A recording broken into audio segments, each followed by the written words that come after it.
Recently, I took part in a panel discussion on business succession, and my portion was to discuss the items that are often overlooked when planning to pass or sell the business to the next generation.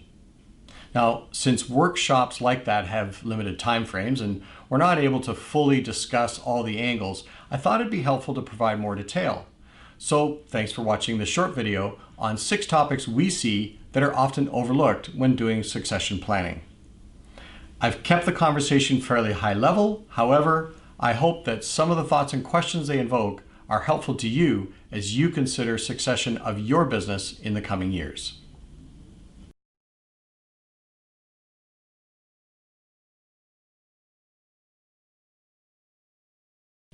Well, it might seem obvious, but there are a few things that do get overlooked when people start to talk about succession planning and start to think it through. And the first one really is you have to decide what you want.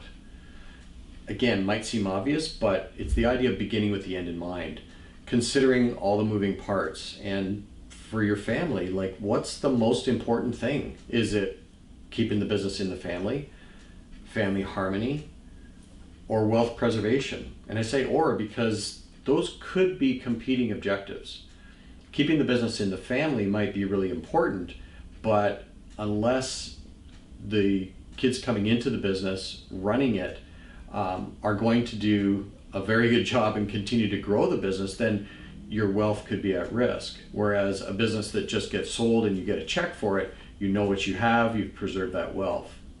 Another one is learning to say goodbye, I've called it. And you know, there's a big difference between exiting the business with the mindset that it's simply allocation of capital or family wealth, and the feeling of selling your baby.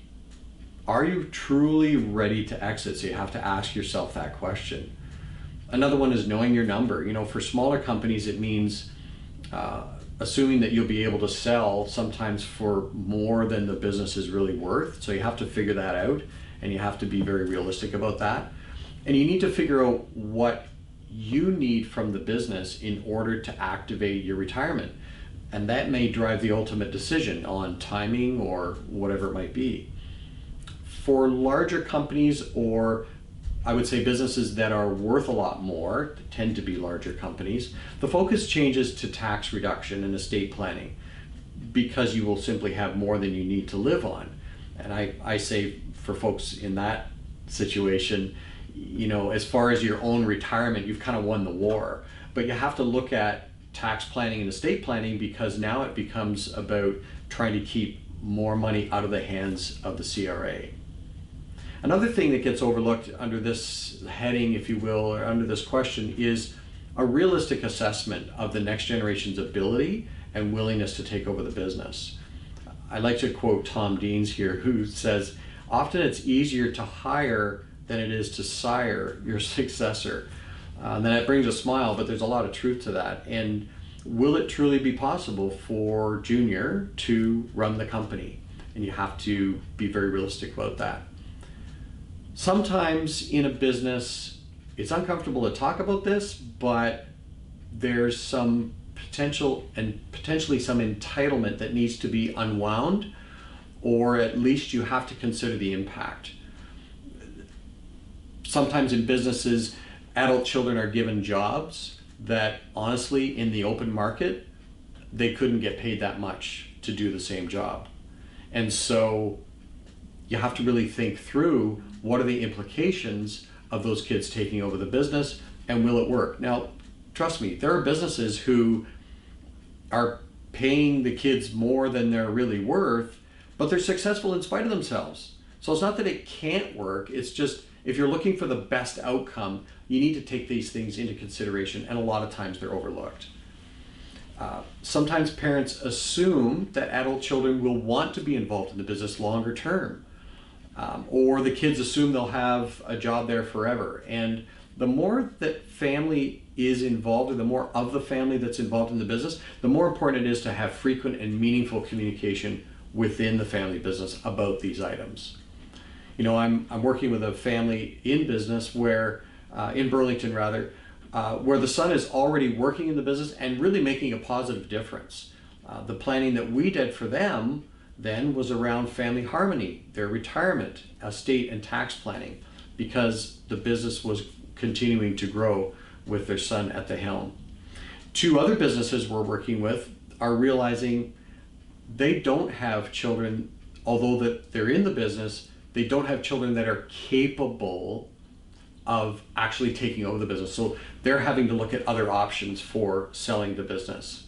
So a lot of different things under this heading, but it's easily, they're easily overlooked, and we have to make sure that we cover them off. Well, this area of communication is so crucial. You have to decide, are you a family business or a business family? And what I mean by that is, what is prioritized? Is the family and relationships most important, or is it the business, money, wealth, that kind of thing? So different families have different focuses. And the point is that family businesses that don't have crucial conversations, but simply hope for harmony, really end up with far less than the best outcome. And sometimes relationships are broken and are never repaired. It doesn't have to be that way, is the point. We like to say that the soft facts, the things that are going on underneath, the emotional issues, are the most important. Why? Because the best technical planning can and will be derailed by conflict. And that can be conflict that's seen or conflict that's under the surface. So in order to have those crucial conversations as a family, as you go through this process, there's kind of three ways to do it, I like to say. One, you could manage it with your own questions. Just call the family together and have those conversations. There has to be a very high level of trust for you to be able to do that and really get anywhere. Second is you manage it with prepared questions, like Tom Dean's book, Every Family's Business. There's 12 questions in there that can be a really good guide for family conversations, family meetings. Or third, you hire a facilitator. Generally, the greater the wealth and size of the business and level of complexity, the greater the need for many conversations, likely more people involved. Dynasty families that are multi-million and multi-billion-dollar families, they have family meetings and everybody over age 13 is involved. So you can use that as a guide. But usually in those situations, it's important to have some sort of facilitation. And we recommend in many situations that families have those family meetings with a facilitator as well. I could have called this area disjointed planning, and the reason is that we do see this quite a bit. And what I mean by that is we always take the team approach, because without it, often the client can get frustrated waiting for things to be done, such as corporate reorganization, getting insurances in place, and all those kinds of things that need to come together to do their succession plan, agreements, and so on. When they're done in silos, it often takes longer and it's usually more costly. So our role is often that of a quarterback, particularly when we have been the catalyst to get the planning started.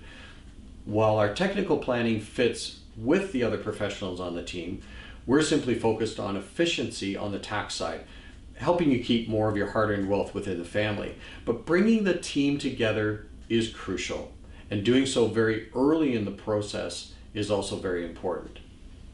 There are a number of things that often get left out when doing succession planning from the perspective of missing details.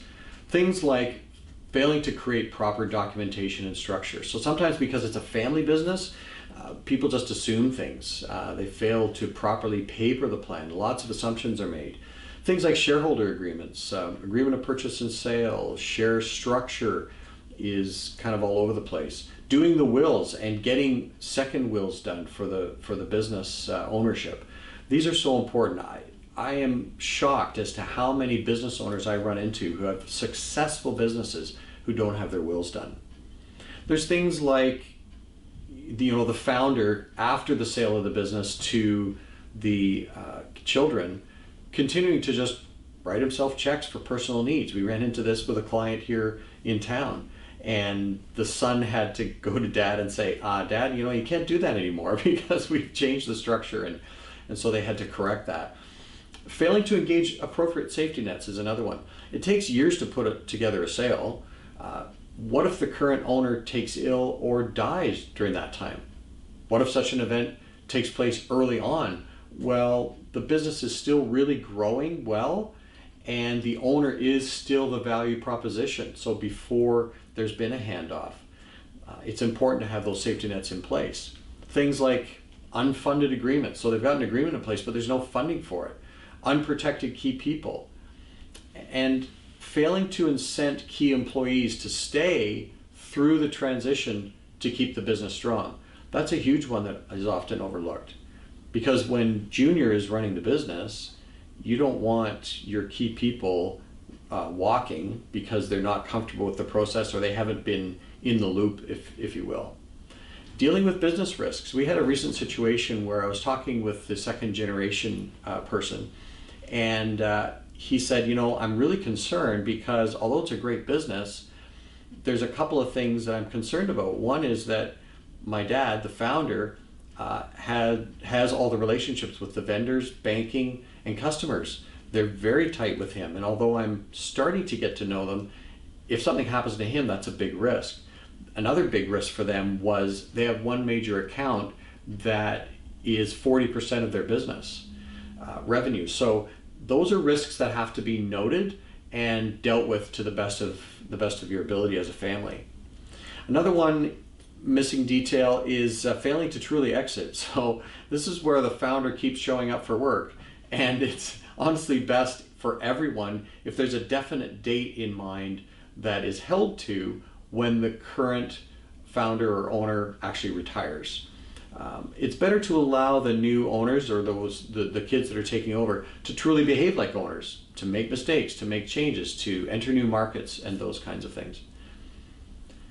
One of the big ones we see a lot is where families do their estate planning via shares.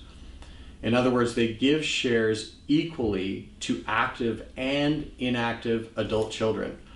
That's a recipe for disaster because each child has different objectives, some of which will undermine the business and almost always cause conflict and undermine relationships. We had a situation with a family where one child was the new owner and operating the business, and it was growing. Two other siblings were not involved in the business, but they each had a third of the business. So what are they looking for at the end of the year? They're looking for their dividend. Whereas the owner of the business, the person who's operating it, is looking to expand the business. So right away you have those conflicts. You have to work that out and take care of those issues and not shove it under the carpet and pretend that it's not a problem. The point is you have to decide what you want and have the conversation because it's going to impact the family, right? So proper and complete tax planning is often also overlooked. And that just simply results in sending thousands or even millions to CRA needlessly. Again, the need for integrated planning involving the entire team is really important from the get-go. So don't miss those details.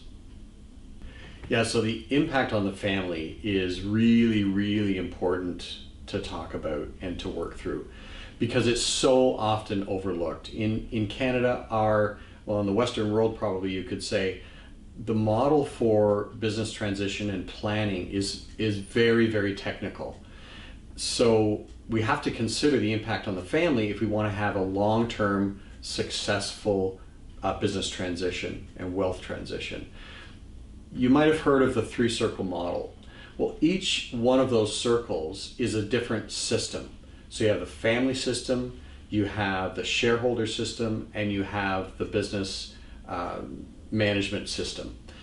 And each member of the family will be potentially could be in a different part of those three circles. Yet they're all connected. So all those different systems have different impacts, but they're all connected.